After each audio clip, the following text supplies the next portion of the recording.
Hey everybody, it is I, your coach Melanie Black, and today I want to answer a couple of quick questions that I got this week on cellulite and spot toning. So these are super common questions.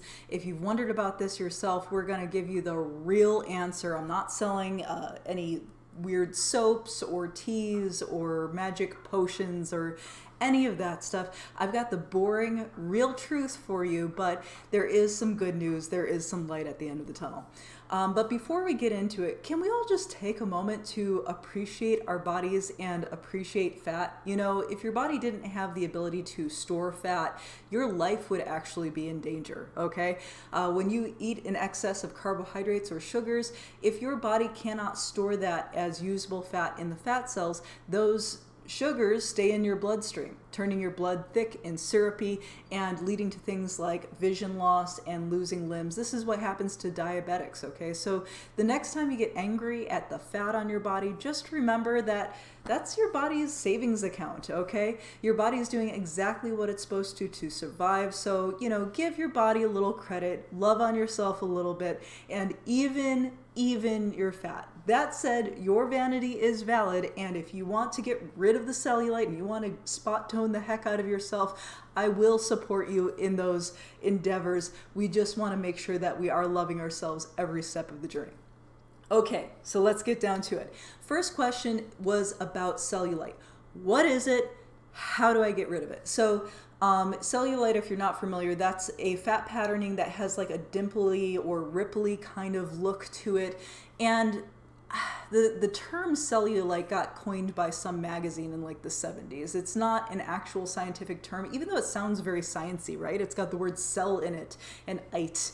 So it sounds very sciencey, but it's not a real scientific term. It's a way to describe the dimply fat patterning that happens sometimes on some people. And cellulite, it's fat. That's all it is. It is just fat. So because it is fat that is stored in the body, you get rid of it the way you would get rid of any fat, with nutrition, with exercise, with creating a caloric deficit so that your body actually taps into those natural fat stores. There is no way, and I've got a question about this recently, there is no way to keep that cellulite on the body but just smooth it out. I'm sorry to be the bearer of bad news with this. Whether your body stores fat in a very smooth kind of way or in a dimply kind of way, that's just kind of up to your body and your genetics, right? There's no accounting for that. So the only way to get rid of that dimpling is to get rid of the fat in general. So if you're sitting there going, but I like my fat butt, I like my fat thighs, I just don't like the dimpling, I don't like that texture, there's really nothing you can do about that shy of losing the fat. So that said, make a decision for yourself, come to terms with it. There is no magic soap, there is no amount of rolling, you can't roll it off, you can't retexturize the fat on your body. It's just not going to happen. So you can make the decision of, okay, well, I want to lose that texture, so therefore I'm going to lose the fat, or I want to keep the fat. I like how fat I am in those areas. I just don't like the dimpling, and I'm just going to come to terms with the dimpling and see that as part of my beautiful imperfect beauty, right? So keep that in mind. That is the real truth about cellulite. There is absolutely no retexture. No matter what claims people can make, and they can make some wild claims. I've seen soaps. I've seen like special little rolly gadgets to roll it off. It's just none of that works. Save your time, save your money, and do what really works. Either lose the fat or just enjoy and accept the fact that this is how your body stores fat. It's fine. Like, some of us have freckles, some of us have dimpled fat deposits. Not a big deal, you know? All right, so that is for the cellulite question. Other question that I commonly get is about spot toning. So for example, I would say the top two that I get asked about is the jiggle on the underarm, okay? That little, like, you know, sometimes ladies will call it the bat wing or the wave goodbye, right?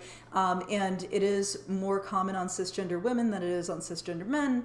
but it can happen on any body, right? Remember, gender is on a spectrum, and there is no specific reason why this would happen more to women than to men, other than the fact that men do tend to have more muscle mass, right? So depending on where you fall on the gender spectrum, you may have more or less muscle mass, and we'll get into why that's important in a moment. The other problem area that people cite a lot is the belly, lower belly, right? That little pooch, the fupa, and also the inner thighs, right? A lot of people want that thigh gap kind of look, right? Okay, so let's tackle these one at a time. First of all, we'll tackle the arm because I've got a handy little quick sketch that I made here a moment ago. Now, toning does not maybe work the way you think it does. So we are going to talk about how to tone, much to the chagrin of some of my other very serious fellow personal trainers who say, number one, toning's not a thing, it's called hypertrophy, and it is. But number two, you cannot spot tone, is what you will hear a lot of very good, very serious personal trainers say. And they're not entirely wrong, but here's where the confusion comes in. For example, the bottom of the arm, the muscles in here are the triceps. So a lot of times people will attempt to work the triceps very hard in an attempt to lose the fat on the bottom part of the arm and or shrink the skin up on the bottom part of the arm. Likewise, people will try doing lots of crunches to get rid of the fat on the belly, or they'll try to do lots of inner thigh work to get rid of the fat on the inner thigh. This does not work, okay? You will create maybe some muscle hypertrophy in that area, meaning the muscle will grow a little bit and the shape of it will change a little bit, which can help with the overall look. But working the muscle in a specific spot on your body will not burn the fat in that spot on your body. I can do crunches all day long, every single day. It will not inspire my body to burn fat more on my abs than on any other place. It is largely up to your own personal genetics where you lose the fat from first. I have what's sometimes called a pear-shaped body, so I lose fat from the top down. As much as I hate it, I tend to lose from my chest first, then down to the belly, and the last thing to go is my legs. Other people lose from the bottom up or side to side. Sometimes your body loses fat unevenly. It's not really up to you. That said, there are ways that you can use exercises and use enlarging the muscles, muscle hypertrophy, in order to improve the shape in the direction that you're trying to do, but it might be a little different than you think. So let's start with the arm, okay?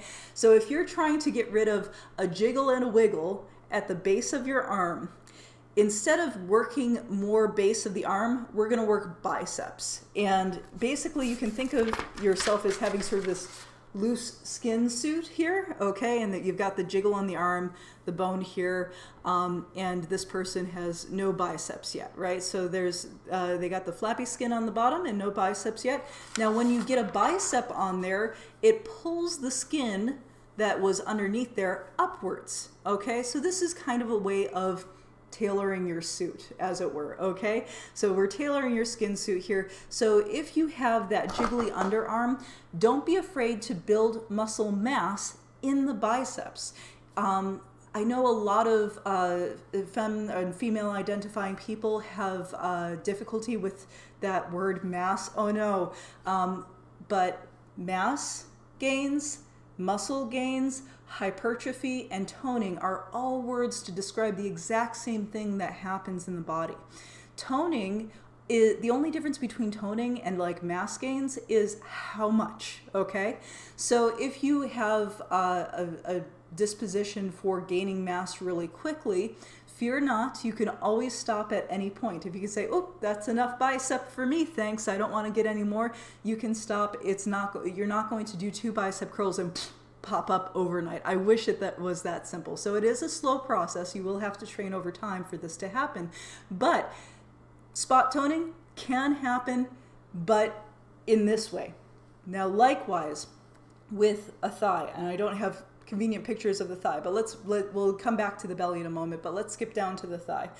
Now, the thigh If the thigh is wide when you're looking at it from the front and you're trying to make the thigh appear thinner from the front, what you want to do is you want to work the quadricep muscles that are in the front of the thigh, because that quadricep hypertrophy will pull the skin forward, making the thigh look thinner from that angle. Now, if you turn to the side, you will have a nice quadricep curve there, but it is not unflattering.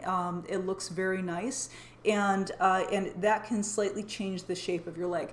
That said, keep in mind that the thigh gap thing, part of that is genetic. Some people have a wider hip than others, and so if you're chasing that thigh gap kind of a situation, understand that it may or may not happen for you depending on your hips, which is fine. Love your body, all that kind of stuff. But if you want to try to get there, number one, make sure that you are losing the appropriate amount of body fat, and that you are toning the muscle in the right direction, working those quads. That means lots of squats, okay? Lots of squats. Now let's get to the tough one, the belly. Okay, so there is no amount of crunches that's going to get rid of that belly, okay? So this is the one area where spot toning just absolutely falls flat, because there is really no other place to make a muscle hypertrophy to kind of like flatten out the belly. Like, you can't make your side abs, your obliques so large that it flattens out your belly this way, and if it did, then you'd be this weird wide boxy shape if that was the case. So there's just nothing you can do about the belly as far as exercise goes. The belly is all about nutrition, nutrition, nutrition, and nutrition. And some of us will always have a little extra loose skin there, and that goes for some of us in all of our places, honestly.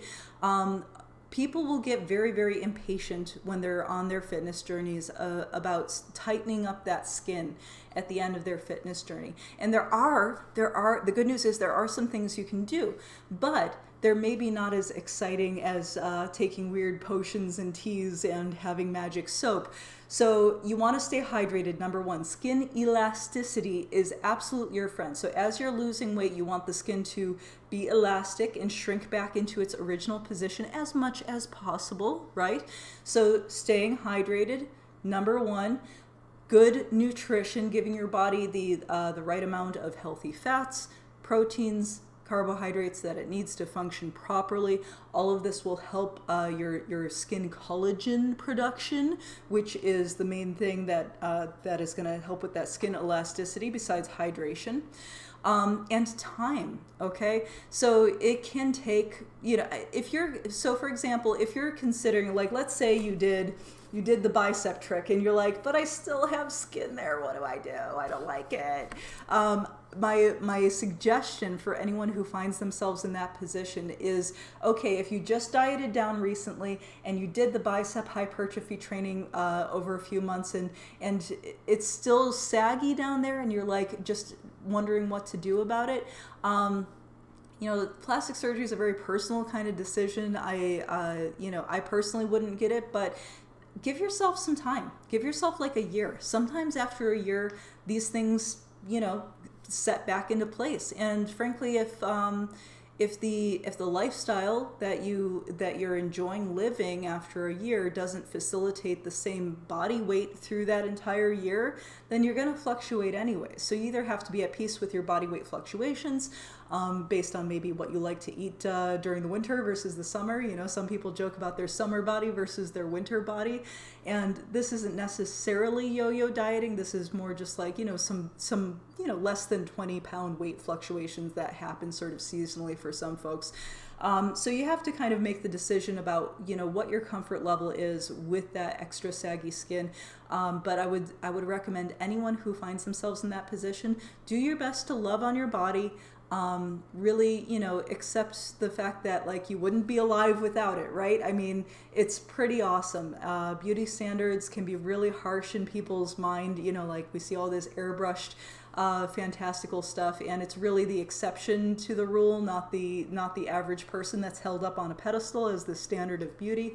So do some work for yourself to love on yourself a little bit, and give yourself some time. Give yourself like a year after losing the weight, after doing all the spot toning muscle hypertrophy to kind of fill out your skin suit, as it were, and keep hydrated, and if you're doing all the right things and you're still not happy with the look of it, just give it some time. Give it like a year, and sometimes everything will shrink back to where you want it to be.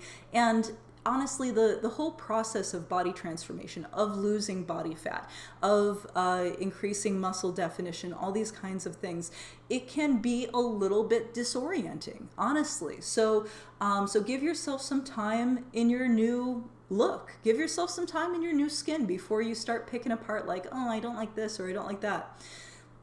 Also, the other thing that happens is you might get into fitness with the sole purpose of finally getting rid of that last little jiggle or that last little thing that was bothering you, that one thing that you wish that you could just change about your body. And through the process of fitness, you may find that you're so proud of your body for other reasons that one thing you got into fitness to fix to begin with, not such a big deal, right? So I highly recommend to absolutely anybody who has this stuff on their mind, getting rid of the cellulite, getting rid of the jiggle, spot toning, this, that, or the other thing, whatever that one thing is that's bothering the hell out of you about your body. Go through the process of bettering your nutrition, of increasing your health. Even if it doesn't get you the vanity thing that you wanted going into it, you're going to feel a hell of a lot better. You're going to have way more respect for your body and what it can do for you. And life is just going to be better. So you've got nothing to lose and everything to gain by going through the process of doing strength training, of eating well, and of treating your body kindly. And doing these things will improve the overall look of your body, the overall performance of your body, and if at the end of it all you're still hell-bent on getting rid of that one thing, then you know that you did what you were supposed to do for fitness sake first, and you can go with confidence to whatever consultation with whatever plastic surgeon, esthetician, whatever person that you decide to see at the end of it all, and say, hey, look, this is what I want to do. And you will be a lower risk too, because all surgery has risks, right? Anytime you go into surgery, there are risks. So if you are a healthier person, you have a better chance of coming out of there feeling great. Try that spot toning technique with the thighs and with the biceps. It does work very well. I've done that with people, but you do have to make sure that you're lifting heavy, lifting hard, and with a lot of effort over time. Okay, and cellulite, it's just fat, baby. You got this. I hope that answers your question. Maybe not the answer you wanted, hopefully the answer you needed, and I'm looking forward to talking to you next time. Have a great night. Bye.